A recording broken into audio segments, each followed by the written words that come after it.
Hai pemirsa, HSS Corner kembali menjumpai Anda. Saat ini banyak sekali orang awam yang tidak mengetahui serangan penyakit jantung. Nah, untuk itu mari kita simak penjelasan dari dokter spesialis jantung Rumah Sakit Pusat Pertamina yang akan menjelaskan jenis-jenis penyakit jantung dan bagaimana cara penanganannya.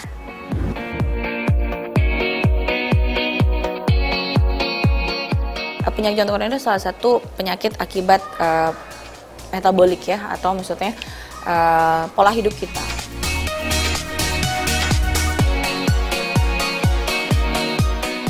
Jadi penyakit jantung koroner itu sendiri adalah penyakit jantung yang melibatkan pembuluh darah koroner. Biasanya terjadi adanya sumbatan di pembuluh darah koroner. Pembuluh darah koroner itu adalah pembuluh darah yang mensuplai oksigen atau darah ke otot-otot jantung agar dapat bekerja. Penyakit jantung koroner penyebab utamanya biasanya disebabkan oleh timbunan plak. Timbunan plak itu disebabkan oleh berbagai macam faktor ya. Adapun faktor-faktor risiko yang meningkatkan risiko untuk terjadinya sumbatan plak di koroner itu antara lain adalah biasanya usia. Semakin bertambah usia, jadi semakin rentan. Lalu gender ya, laki-laki lebih sering terkena dibandingkan dengan perempuan yang masih menstruasi aktif karena masih ada estrogen pada wanita-wanita yang menstruasi. Sedangkan selain itu genetik ya, pada pasien-pasien atau individu-individu yang memiliki orang tuanya atau kakak yang memiliki penyakit jantung koroner, dia punya potensi atau risiko lebih tinggi. Nah, yang lainnya adalah seperti hipertensi atau tekanan darah tinggi, diabetes, hiperkolesterol ya, atau dislipidemi kita bilangnya, obesitas atau kurangnya aktivitas fisik. Untuk penyakit jantung koroner sendiri, ciri awalnya biasanya itu dia nyeri dada. Nyeri dada sebelah kiri karena memang posisi jantung itu agak di tengah ke kiri ya. Ini kadang-kadang tapi bisa juga ulu hati. Ulu hati itu tapi dia kalau misalnya kena ke otot-otot jantung yang bagian bawah ya, bisa nyeri punggung ya, punggung kiri ya, menjalar ke lengan kiri, ke rahang, ke leher ya. Dan biasanya munculnya itu saat aktivitas.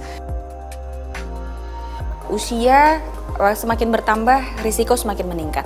Namun akhir-akhir ini, apalagi di era modern, apalagi di kota-kota besar, di mana istilahnya pergeseran usia untuk penyakit jantung koroner itu menjadi lebih awal, lebih dini. Makanya kenapa biasanya kalau dulu orang-orang terkena penyakit jantung koroner itu sekitar usia di atas 50 tahun, 60 tahun ya. Namun sekarang pasien-pasien dengan jantung koroner itu ditemukan di usia dekade 3-4, 30-40-an. Saat Anda didiagnosa penyakit jantung koroner, yang jelas pasti dokter akan memberikan terapi.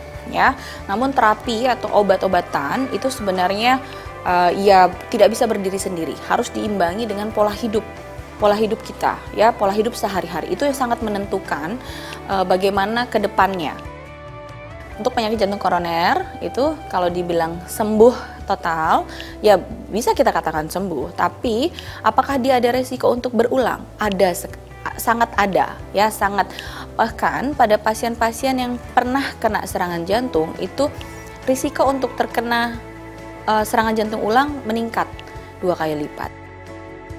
Pola hidup kita juga harus berubah, harus olahraga rutin ya, makanan harus dijaga, lalu tekanan darah harus dikontrol dengan baik dengan mengurangi asupan garam atau asupan yang mengandung garam yang tinggi ya, atau yang instan-instan ya dikurangi gitu. Jadi pola hidup, tidak merokok ya, minimal direkam jantung atau dilakukan treadmill test atau konsultasi ke dokter jantung untuk diperiksa lebih lanjut.